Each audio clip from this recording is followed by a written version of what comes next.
ಬದಲಾವಣೆ ಕಿಚ್ಚು ಹೊತ್ತಿಸಿದ್ದ ಕಾಂಗ್ರೆಸ್ ನಾಯಕರು ಹೇಳಿದ್ದೇನು?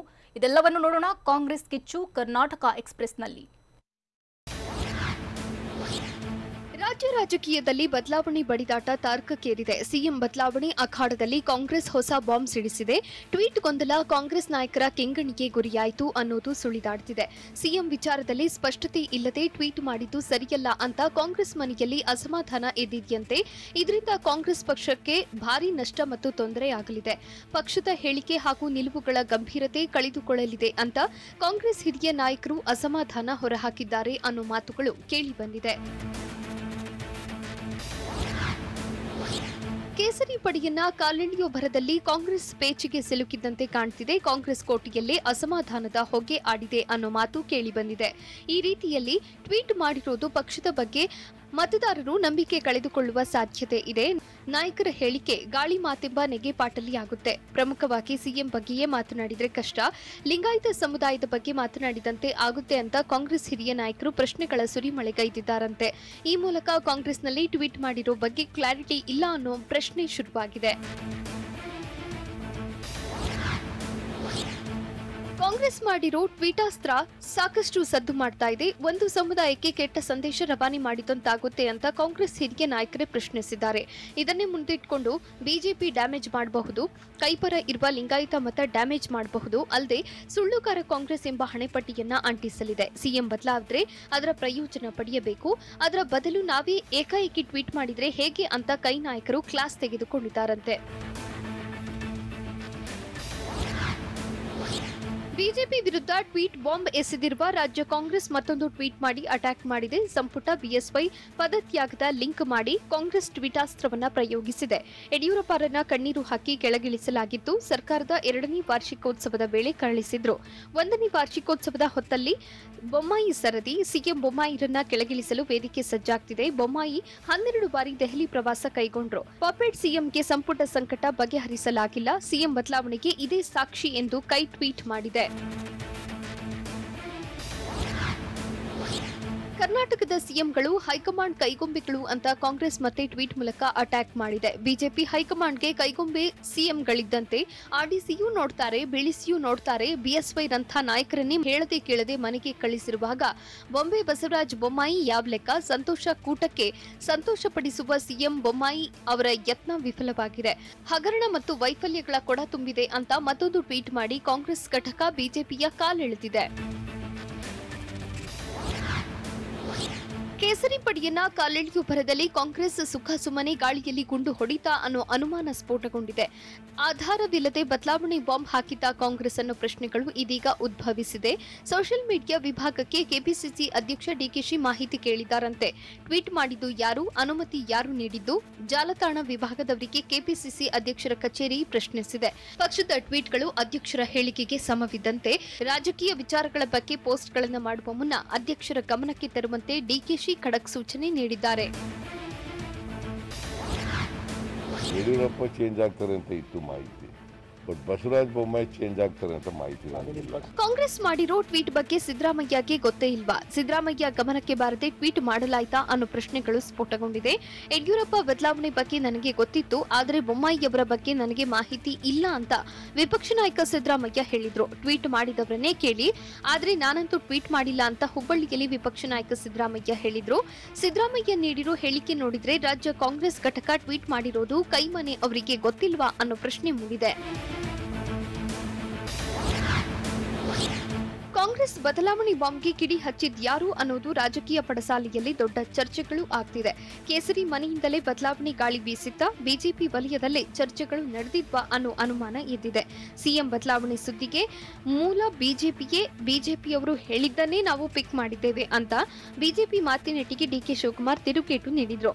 ಬಿಜೆಪಿ ಅವರೇ ನೀಡಿದ ಆಹಾರ, ನೀಡಿದ ಮಾಹಿತಿ ನಮ್ಮ ಪಕ್ಷದಲ್ಲಿ ಚರ್ಚೆಯಾಗ್ತಿದೆ ಅಂತ ಡಿಕೆಶಿ ಹೊಸ ಬಾಂಬ್ ಸಿಡಿಸಿದ್ರು. ಬಿಜೆಪಿ ಹೇಳದ್ನ ನಾವು ಅದನ್ನ ಪಿಕ್ ಮಾಡಿದ್ದೀವಿ. ಬಿಜೆಪಿ ವರಿಷ್ಠರು ಪಕ್ಷದವರಿಂದಲೇ ಬದಲಾವಣೆ ಮಾತು ಕೇಳಿ ಬಂದಿದೆ. ಸಿಎಂ ಬದಲಾವಣೆ ಬಗ್ಗೆ ಕಾಂಗ್ರೆಸ್ನಲ್ಲಿ ಚರ್ಚೆ ನಡೀತಿಲ್ಲ ಅಂತ ಬೆಂಗಳೂರಿನಲ್ಲಿ ಕೇಸರಿ ಟೀಮ್ಗೆ ಪ್ರಿಯಾಂಕ್ ಖರ್ಗೆ ಟಾಂಗ್ ಕೊಟ್ಟರು. ಮೂರನೇ ಸಿಎಂ ಕೂಗು ಕೇಳಿ ಬರ್ತಿರೋದು ಬಿಜೆಪಿಯಲ್ಲಿ. ಸುರೇಶ್ ಗೌಡ, ಯತ್ನಾಳ್, ಯೋಗೇಶ್ವರ್ ಹೇಳಿದ್ದೇನು? ಆಗಸ್ಟ್ 15ಕ್ಕೆ ಮುಂಚೆ ಬದಲಾವಣೆ ಅಂತ ಹೇಳಿದ್ಯಾರು? ಇದೆಲ್ಲ ನಾವು ಹೇಳಿದ್ದೀವಾ ಎಂದು ಪ್ರಿಯಾಂಕ್ ಖರ್ಗೆ ಪ್ರಶ್ನೆ ಮಾಡಿದ್ರು. ನಿಮ್ಮ ನಾಯಕರನ್ನ ಮೊದಲು ಕಂಟ್ರೋಲ್ ಮಾಡಿ ಅಂತ ಬೆಂಗಳೂರಿನಲ್ಲಿ ಕೇಸರಿ ಪಡೆಗೆ ಶಾಸಕ ಪ್ರಿಯಾಂಕ್ ಖರ್ಗೆ ಪಂಚ್ ಕೊಟ್ಟರು. ನಮಗ್ ಬುದ್ಧಿವಾದ ಹೇಳೋಕ್ಕಿಂತ ಮುಂಚೆ ಫಸ್ಟ್ ನಿಮ್ಮ MLA ಕಂಟ್ರೋಲ್ ಮಾಡೋದು ಕಲಿ. ಕಾಂಗ್ರೆಸ್ ಟ್ವೀಟ್ ಬಾಂಬ್ ವಿರುದ್ಧ ಬಿಜೆಪಿ ಬೆಂಕಿಯಾಗಿದ್ದು ಹೇಗೆ? ಸಿಎಂ ಬೊಮ್ಮಾಯಿ ಪರ ರಾಜಾಹುಲಿ ಬ್ಯಾಟಿಂಗ್ ಹೇಗಿತ್ತು? ಕಾಂಗ್ರೆಸ್ ನಾಯಕರಿಗೆ ಕೇಸರಿ ಪಡೆ ಡಿಚ್ಚಿ ಹೇಗಿತ್ತು? ಇದೆಲ್ಲವನ್ನು ನೋಡೋಣ ಕೇಸರಿ ಕೆಂಡ ಕರ್ನಾಟಕ ಎಕ್ಸ್‌ಪ್ರೆಸ್‌ನಲ್ಲಿ. ರಾಜ್ಯದಲ್ಲಿ ಯಾವುದೇ ಕಾರಣಕ್ಕೂ ಸಿಎಂ ಬದಲಾವಣೆ ಇಲ್ಲ ಅಂತ ಸಿಎಂ ಬದಲಾವಣೆ ವದಂತಿ ಬಗ್ಗೆ ಮಾಜಿ ಸಿಎಂ ಬಿಎಸ್ವೈ ಸ್ಪಷ್ಟನೆ ನೀಡಿದ್ರು. ಸಿಎಂ ಬಸವರಾಜ ಬೊಮ್ಮಾಯಿ ಅಧಿಕಾರಾವಧಿಯನ್ನ ಪೂರ್ಣಗೊಳಿಸಲಿದ್ದಾರೆ. ನಾಯಕತ್ವ ಬದಲಾವಣೆ ಅನ್ನೋದು ವದಂತಿಗಳಿಗೆ ಕಿವಿಗೊಡುವ ಅಗತ್ಯವಿಲ್ಲ ಅಂತ ಕಾಂಗ್ರೆಸ್ ವಿರುದ್ಧ ಯಡಿಯೂರಪ್ಪ ಆಕ್ರೋಶ ಹೊರಹಾಕಿದ್ರು. ಯಾವುದೇ ಕಾರಣಕ್ಕೂ ರಾಜ್ಯದಲ್ಲಿ ಕಾಂಗ್ರೆಸ್ ಅಧಿಕಾರಕ್ಕೆ ಬರಲ್ಲ, ರಾಜ್ಯದಲ್ಲಿ ಮತ್ತೆ ಬಿಜೆಪಿ ಅಧಿಕಾರಕ್ಕೆ ಬರುವುದು ನಿಶ್ಚಿತ ಅಂತ ಕಾಂಗ್ರೆಸ್ ಟ್ವೀಟ್ ಬಾಂಬ್ಗೆ ಬಿಎಸ್ವೈ ತಿರುಗೇಟು ನೀಡಿದ್ರು. ಕಾಂಗ್ರೆಸ್ ಟ್ವೀಟ್ಗೆ ಮಾಜಿ ಸಿಎಂ ಬಿಎಸ್ವೈ ಖಡಕ್ ತಿರುಗೇಟು ನೀಡಿದ್ರು. ಇನ್ನು ಚುನಾವಣೆಗೆ 7 ರಿಂದ 8 ತಿಂಗಳು ಇರುವಾಗಲೇ ಸಿಎಂ ಬದಲಾವಣೆ ಪ್ರಶ್ನೆ ಬರಲ್ಲ, ಬಸವರಾಜ ಬೊಮ್ಮಾಯಿ ಸಿಎಂ ಆಗಿ ಮುಂದುವರಿಯುತ್ತಾರೆ. ನಮ್ಮ ಪಕ್ಷದಲ್ಲಿ ಯಾರೊಬ್ಬರೂ ಕೂಡ ಈ ಬಗ್ಗೆ ಚರ್ಚೆ ಮಾಡ್ತಿಲ್ಲ ಅಂತ ಯಡಿಯೂರಪ್ಪ ಹೇಳಿದ್ರು. ಇದೇ ವೇಳೆ ಕೇಂದ್ರ ಗೃಹ ಸಚಿವ ಅಮಿತ್ ಶಾ ಭೇಟಿ ಬಗ್ಗೆ ಮಾತನಾಡಿದ ಬಿಎಸ್ವೈ, ರಾಜ್ಯದ ಪರಿಸ್ಥಿತಿಗಳ ಬಗ್ಗೆ ಚರ್ಚೆ ಮಾಡಿದ್ದೇವೆ ಹೊರತು ನಾಯಕತ್ವ ಬದಲಾವಣೆಯ ಬಗ್ಗೆ ಚರ್ಚೆಯನ್ನೇ ಮಾಡಿಲ್ಲ ಅಂತ ಹೇಳಿದ್ರು.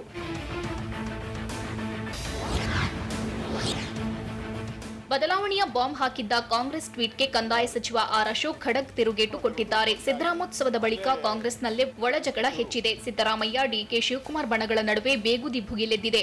ಕಾಂಗ್ರೆಸ್ ಒಳಜಗಳ ತಳ್ಳಿ ಹಾಕೋಕೆ ಹೊಸ ನಾಟಕ ಮಾಡ್ತಿದೆ ಅಂತ ಅಶೋಕ್ ಟಾಂಗ್ ಕೊಟ್ರು. ನಮ್ಮ ನಾಯಕತ್ವದ ಬಗ್ಗೆ ಮಾತನಾಡೋಕೆ ಕಾಂಗ್ರೆಸ್ಗೆ ಅಧಿಕಾರ ಇಲ್ಲ, ಸಿಎಂ ಬೊಮ್ಮಾಯಿ ನೇತೃತ್ವದಲ್ಲೇ ಮುಂದಿನ ಎಲೆಕ್ಷನ್ ಎದುರಿಸುತ್ತೇವೆ, ಈ ಬಗ್ಗೆ ಈಗಾಗಲೇ ಅಮಿತ್ ಶಾ ಹೇಳಿದ್ದಾರೆ ಅಂತ ಅಶೋಕ್ ಟಾಂಗ್ ಕೊಟ್ರು. ನಾನು 10 ಸಾರಿ ಹೇಳ್ತೇನೆ, ಕುಡುಕರ ಮಾತಿಗೆ ನಾನು ಉತ್ತರಿಸಲ್ಲ ಅಂತ ಕಾಂಗ್ರೆಸ್ ಟ್ವೀಟ್ಗೆ ಈಶ್ವರಪ್ಪ ಕಿಡಿಕಾರಿದ್ರು. ಶಿವಮೊಗ್ಗದಲ್ಲಿ ಮಾತನಾಡಿದ ಮಾಜಿ ಸಚಿವ ಕೆಎಸ್ ಈಶ್ವರಪ್ಪ, ಸಿಎಂ ಬದಲಾವಣೆ ಮಾಡ್ತಾರೆ ಎಂದು ಇವರಿಗೆ ಕನಸು ಬಿದ್ದಿತ್ತಾ ಅಂತ ಗರಂ ಆಗಿಯೇ ಪ್ರಶ್ನೆ ಮಾಡಿದ್ರು. ಕಾಂಗ್ರೆಸ್ ಸರ್ಕಾರ ಇದ್ದಾಗ 3 ಸಿಎಂಗಳನ್ನ ಮಾಡಿತ್ತು. ವೀರೇಂದ್ರ ಪಾಟೀಲ್ ರನ್ನ ಏರ್ಪೋರ್ಟ್ನಲ್ಲೇ ಬದಲಾವಣೆ ಮಾಡಿದ್ರು. ವೀರೇಂದ್ರ ಪಾಟೀಲ್ ಸಿಎಂ ಆಗಿದ್ದಾಗ ನಮಗೂ ಅನುಕೂಲ ಆಗಿತ್ತು. ಬಂಗಾರಪ್ಪ ಮೊಯ್ಲಿ ಅವರನ್ನ ಕಾಂಗ್ರೆಸ್ ಬದಲಾವಣೆ ಮಾಡಿತ್ತು. ಇದೀಗ ಸಿದ್ದರಾಮಯ್ಯ ಅಧಿಕಾರಕ್ಕಾಗಿ ಕಾಂಗ್ರೆಸ್ ಅಂತ ಒತ್ತಿ ಒತ್ತಿ ಹೇಳ್ತಿದ್ದಾರೆ ಎಂದು ಈಶ್ವರಪ್ಪ ಕಿಡಿಕಾರಿದ್ರು. ಕಾಂಗ್ರೆಸ್ ಟ್ವೀಟ್ಗೆ ಗೃಹ ಸಚಿವ ಆರಗ ಜ್ಞಾನೇಂದ್ರ ರೋಷಾವೇಶ ಹೊರಹಾಕಿದ್ರು. ಕೈ ನಾಯಕರಿಗೆ ಬಸವರಾಜ ಬೊಮ್ಮಾಯಿ ಆಡಳಿತ ನೋಡಿ ಹೊಟ್ಟೆ ಉರಿ ಬಂದಿದೆ. ಬೊಮ್ಮಾಯಿ ಆಡಳಿತ ನೋಡಿ ಕಾಂಗ್ರೆಸ್ನವರಿಗೆ ತಲೆಕೆಟ್ಟು ಹೋಗಿದೆ. ನಾವಿನ್ನೂ ಅಧಿಕಾರಕ್ಕೆ ಬರಲ್ಲ ಅಂತ ಅಂದ್ಕೊಂಡಿದ್ದಾರೆ. ಈ ಕಾರಣಕ್ಕೆ ಈ ರೀತಿಯಾಗಿ ಅಪಪ್ರಚಾರ ಮಾಡ್ತಿದ್ದಾರೆ. ಇದು ಮೂರ್ಖತನದ ಟ್ವೀಟ್. ಬಿಜೆಪಿ ಮುಖ್ಯಮಂತ್ರಿಯನ್ನ ಕಾಂಗ್ರೆಸ್ನವರು ಹೇಗೆ ಬದಲಾವಣೆ ಮಾಡ್ತಾರೆ, ಬರೀ ಸುಳ್ಳು ಹೇಳುತ್ತಾ ಇಮೇಜ್ ಜಾಸ್ತಿ ಮಾಡಿಕೊಳ್ಳಬಹುದು ಅಂತ ಅಂದ್ಕೊಂಡಿದ್ದಾರೆ. ಆದರೆ ಜನರು ಇವರನ್ನ ನೋಡಿ ನಗ್ತಿದ್ದಾರೆ ಅಂತ ಆರಗ ತಿವಿದಿದ್ದಾರೆ. ಕಾಂಗ್ರೆಸ್ ನಾಯಕರಿಗೆ ಬುದ್ಧಿ ಭ್ರಮಣೆಯಾಗಿದೆ ಎಂದು ಸಚಿವ ಗೋವಿಂದ ಕಾರಜೋಳ ತಿವಿದಿದ್ದಾರೆ. ರಾಜ್ಯದಲ್ಲಿ ಸಿಎಂ ಬಸವರಾಜ ಬೊಮ್ಮಾಯಿ ಪ್ರಾಮಾಣಿಕ ಆಡಳಿತ ಮಾಡುತ್ತಿದ್ದಾರೆ. ಹೀಗಾಗಿ ಅದನ್ನ ಸಹಿಸೋಕೆ ಕಾಂಗ್ರೆಸ್ನವರಿಗೆ ಆಗ್ತಿಲ್ಲ. ಸುಳ್ಳು ಆರೋಪ ಮಾಡೋದೇ ಕಾಂಗ್ರೆಸ್ ಕೆಲಸ ಆಗಿದೆ ಅಂತ ಬೆಳಗಾವಿಯಲ್ಲಿ ಗೋವಿಂದ ಕಾರಜೋಳ ಹೇಳಿದ್ರು.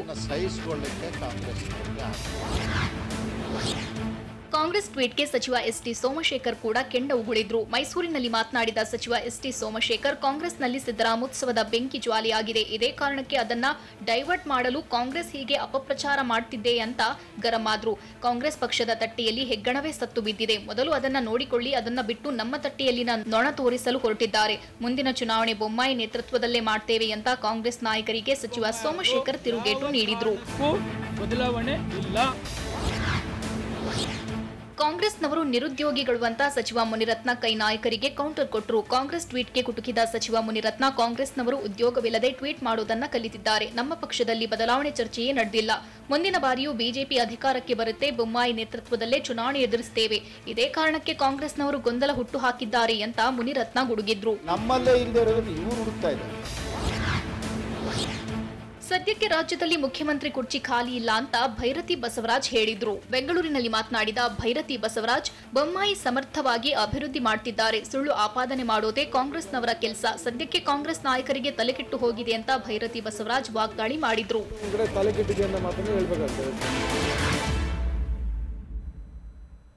ಕೋಟಿ ಕುಬೇರನ ಕಿಡ್ನಾಪ್ ಮಾಡಿದ್ದ ಕಿರಾತಕರು ಲಾಕ್ ಆಗಿದ್ದು ಹೇಗೆ? ಮೊಹರಂನಲ್ಲಿ ಶಾಸಕ ತಲ್ವಾರ್ ಶೋ ಮಾಡಿ ಅಟ್ಟಹಾಸ ಮೆರೆದಿದ್ದು ಎಲ್ಲಿ? ಪ್ರವೀಣ್ ನೆಟ್ಟಾರು ಹತ್ಯೆ ಕೇಸ್ಗೆ ಸ್ಫೋಟಕ ಟ್ವಿಸ್ಟ್ ಸಿಕ್ಕಿದ್ದು ಹೇಗೆ? ಇದೆಲ್ಲವನ್ನು ನೋಡೋಣ ಸಮಗ್ರ ಕರ್ನಾಟಕ ಎಕ್ಸ್‌ಪ್ರೆಸ್‌ನಲ್ಲಿ. ಹುಬ್ಬಳ್ಳಿಯ ಇಂಜಿನಿಯರಿಂಗ್ ವಿದ್ಯಾರ್ಥಿ ಕಿಡ್ನಾಪ್ ಪ್ರಕರಣ ಸುಖಾಂತ್ಯಗೊಂಡಿದೆ. ಗರೀಬ್ ನವಾಜ್ ಮುಲ್ಲಾ ಎಂಬಾತನ ಅಪಹರಣ ಮಾಡಿ 1 ಕೋಟಿ ರೂಪಾಯಿಗೆ ಬೇಡಿಕೆ ಇಟ್ಟಿದ್ರು. ಪ್ರಕರಣವನ್ನ ಭೇದಿಸಿರುವ ಪೊಲೀಸರು 7 ಅಪಹರಣಕಾರರನ್ನ ಬಂಧಿಸಿದ್ದಾರೆ. ಮೊಹಮ್ಮದ್ ಆರಿಫ್, ಇಮ್ರಾನ್, ತೌಸಿಫ್ ಮತ್ತಿ, ಹುಸೇನ್ ಸಾಬ್, ಅಬ್ದುಲ್ ಕರೀಂ, ಇಮ್ರಾನ್ ಮದರಲಿ, ಮೊಹಮ್ಮದ್ ರಜಾಕ್ ಬಂಧಿತರು. ಆನ್ಲೈನ್ ಗೇಮ್ನಲ್ಲಿ 11 ಕೋಟಿ ಹಣವನ್ನ ಗರೀಬ್ ಮುನ್ನಾ ಗೆದ್ದಿದ್ದ. ಇದನ್ನ ಸ್ನೇಹಿತರ ಬಳಿಯೂ ಹೇಳಿಕೊಂಡಿದ್ದ. ಈ ವಿಷಯ ತಿಳಿದು ಅಪಹರಣ ಮಾಡಿ 1 ಕೋಟಿ ಕೇಳಿ ಬಳಿಕ 15 ಲಕ್ಷಕ್ಕೆ ಡಿಮ್ಯಾಂಡ್ ಮಾಡಿದ್ರು. ದಾವಣಗೆರೆ ಜಿಲ್ಲೆ ಜಗಳೂರು ತಾಲೂಕಿನ ದೊಣ್ಣೆಹಳ್ಳಿ ಗ್ರಾಮದ ಬಳಿ ಭೀಕರ ಅಪಘಾತ ಸಂಭವಿಸಿದೆ. ಚಾಲಕನ ನಿಯಂತ್ರಣ ತಪ್ಪಿ ರಸ್ತೆ ಬದಿಗೆ ಖಾಸಗಿ ಬಸ್ ಉರುಳಿ ಬಿದ್ದಿದೆ. ರಾಷ್ಟ್ರೀಯ ಹೆದ್ದಾರಿ 50ರಲ್ಲಿ ಅಪಘಾತ ಸಂಭವಿಸಿದ್ದು 9ಕ್ಕೂ ಹೆಚ್ಚು ಪ್ರಯಾಣಿಕರು ಗಾಯಗೊಂಡಿದ್ದಾರೆ. ಬೆಂಗಳೂರು ಕಡೆಯಿಂದ ಸಿಂದಗಿ ಕಡೆಗೆ ತೆರಳುತ್ತಾ ಇದ್ದ ವೇಳೆ ಅವಘಡ ಸಂಭವಿಸಿದ್ದು ಓರ್ವ ಪ್ರಯಾಣಿಕನ ಕೈ ಕಟ್ಟಾಗಿದೆ. ಗಾಯಾಳುಗಳನ್ನ ಜಗಳೂರು ತಾಲೂಕು ಆಸ್ಪತ್ರೆಗೆ ದಾಖಲಿಸಿ ಚಿಕಿತ್ಸೆ ಕೊಡಿಸಲಾಗ್ತಾ ಇದೆ. ಗಂಭೀರವಾಗಿ ಗಾಯಗೊಂಡವರನ್ನ ದಾವಣಗೆರೆ ಜಿಲ್ಲಾಸ್ಪತ್ರೆಗೆ ರವಾನೆ ಮಾಡಲಾಗಿದೆ.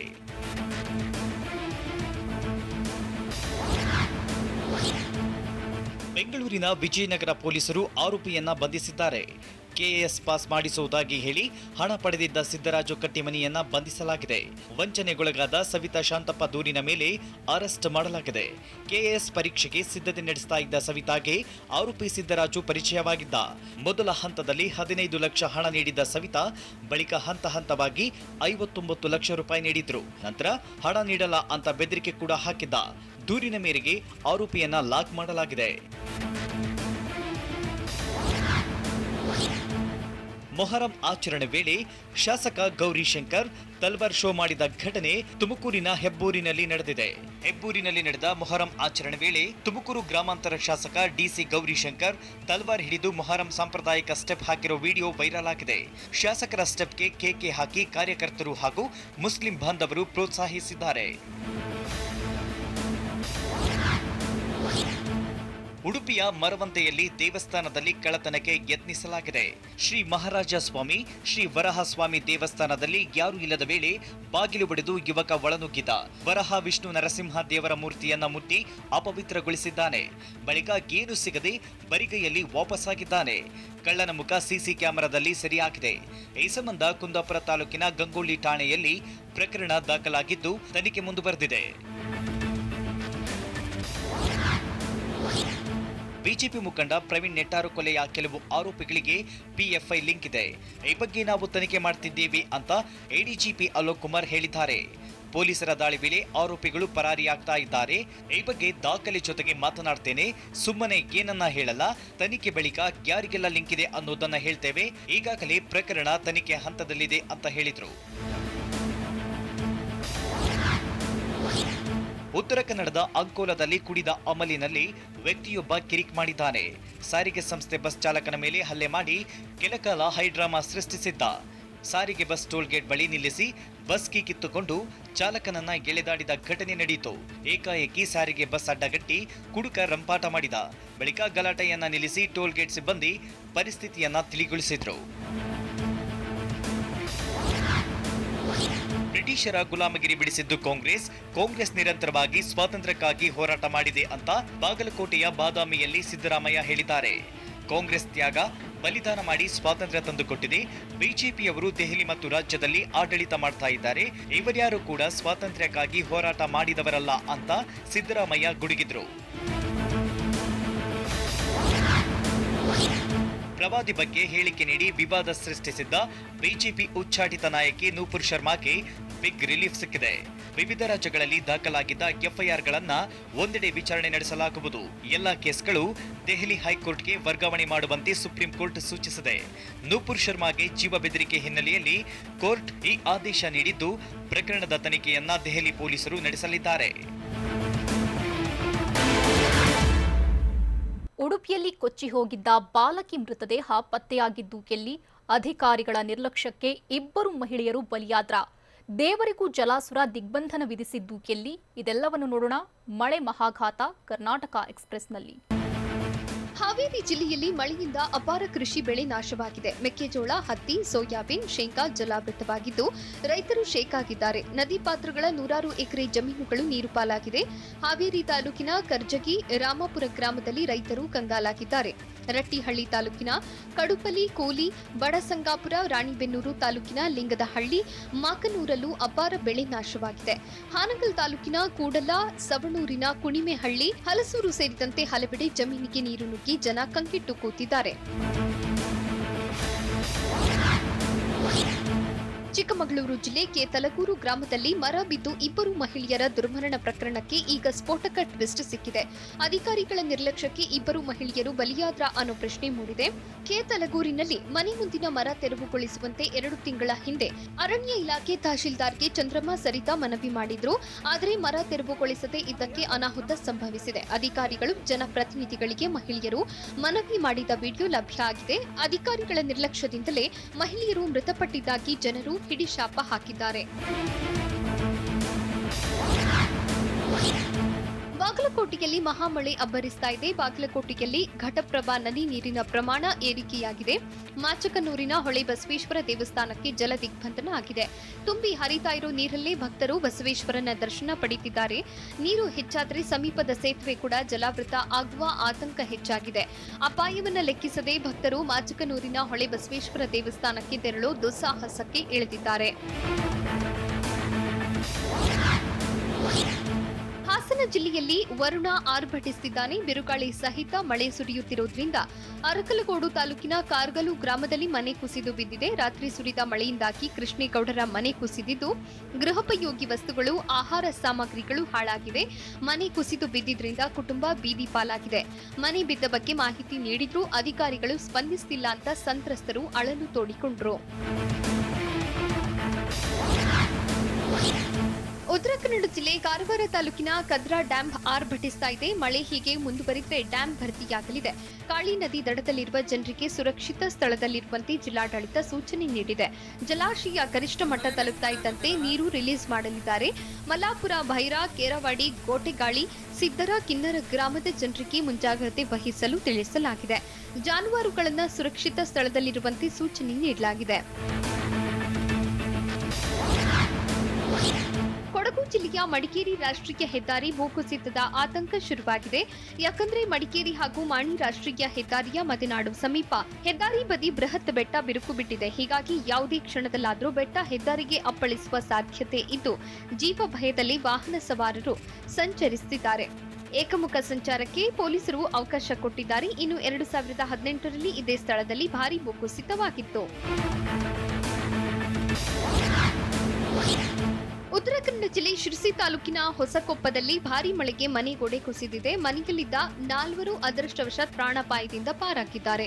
3 ಮಕ್ಕಳು ಹಾಗೂ ಓರ್ವ ಮಹಿಳೆ ಬಚಾವಾಗಿದ್ದಾರೆ. ಮನೆ ಗೋಡೆ ಕುಸಿತದಿಂದ ನಿವಾಸದಲ್ಲಿದ್ದ ಪಾತ್ರೆ, ಬಟ್ಟೆ, ಗ್ಯಾಸ್ ಸಿಲಿಂಡರ್, ರೇಷನ್ ಸಾಮಗ್ರಿ, ಸಾವಿರಾರು ರೂಪಾಯಿ ಹಾನಿಯ ಸಂಭವಿಸಿದೆ. ಮನೆ ಗೋಡೆ ಕುಸಿತದಿಂದ ಕುಟುಂಬ ಸಂಕಷ್ಟಕ್ಕೆ ಸಿಲುಕಿದೆ. ಘಟನಾ ಸ್ಥಳಕ್ಕೆ ಕಂದಾಯ ಇಲಾಖೆ ಅಧಿಕಾರಿಗಳು ಭೇಟಿ ನೀಡಿ ಪರಿಶೀಲನೆ ನಡೆಸಿದರು.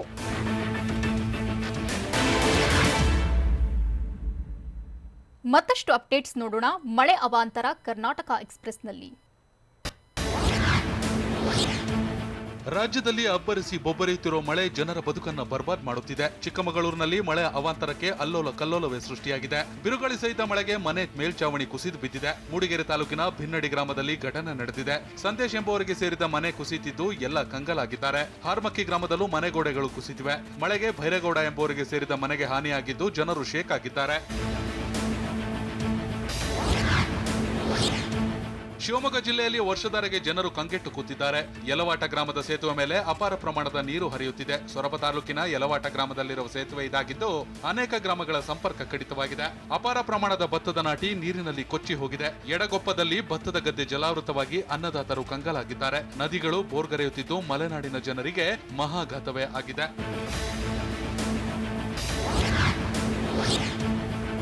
ಬಾಗಲಕೋಟೆ ಜಿಲ್ಲೆಯಲ್ಲೂ ಮಳೆರಾಯ ಅವಾಂತರಗಳ ಸುರಿಮಳೆಯನ್ನೇ ತಂದೊಡ್ಡಿದ್ದಾನೆ. ನಿರಂತರ ಮಳೆಯಿಂದ ಘಟಪ್ರಭಾ ಒಳ ಹರಿವಿನಲ್ಲಿ ಹೆಚ್ಚಳವಾಗಿದೆ. ಢವಳೇಶ್ವರ ಗ್ರಾಮದ ಬಳಿಯ ಘಟಪ್ರಭಾ ಸೇತುವೆ ಜಲಾವೃತವಾಗಿದ್ದು ಜನರು ಪರದಾಡೋ ಪರಿಸ್ಥಿತಿ ನಿರ್ಮಾಣವಾಗಿದೆ. ಬಾಗಲಕೋಟೆ ರಬಕವಿ ಬನಹಟ್ಟಿ ತಾಲೂಕಿನ ಢವಳೇಶ್ವರದಲ್ಲಿ ಉಕ್ಕಿ ಹರಿಯುತ್ತಿರುವ ಸೇತುವೆ ಮೇಲೆ ವಾಹನಗಳು ಸಂಚರಿಸುತ್ತಿವೆ. ನೀರು ಹೆಚ್ಚಾದ್ರೆ ಬಾಗಲಕೋಟೆ ಬೆಳಗಾವಿ ಸಂಚಾರ ಬಂದ್ ಆಗೋದು ಫಿಕ್ಸ್ ಆಗಿದೆ. ಕರಾವಳಿಯಲ್ಲೂ ಮಹಾಮಳೆಯಿಂದಾಗಿ ಕಡಲು ಬೋರ್ಗರೆಯುತ್ತಿದೆ. ಅರಬ್ಬಿ ಸಮುದ್ರದಲ್ಲಿ ಅಲೆಗಳ ಅಬ್ಬರ ಮತ್ತಷ್ಟು ಹೆಚ್ಚಾಗಿದೆ. ಹೊನ್ನಾವರದ ಬೀಚ್ಗಳಲ್ಲಿ ಕಡಲ ಕೊರೆತ ಹೆಚ್ಚಾಗಿದೆ. ಇಕೋ ಬೀಚ್ನಲ್ಲಿ ವಾಕಿಂಗ್ ಟ್ರ್ಯಾಕ್ ಕೊಚ್ಚಿ ಹೋಗಿದೆ. 250 ಮೀಟರ್ಗೂ ಅಧಿಕ ದೂರ ಕೊಚ್ಚಿ ಹೋಗಿದ್ದು ಎಲ್ಲ ಶೇಕ್ ಆಗಿದ್ದಾರೆ. ಜಿಲ್ಲೆಯಲ್ಲಿ 40 ಕಿಲೋಮೀಟರ್ಗೂ ಅಧಿಕ ಕಡಲ ಕೊರೆತವಾಗಿದೆ. ಕಡಲ ಕೊರೆತ ತಡೆಗೆ ಶಾಶ್ವತ ಪರಿಹಾರಕ್ಕೆ ಜನರು ಆಗ್ರಹಿಸಿದ್ದಾರೆ.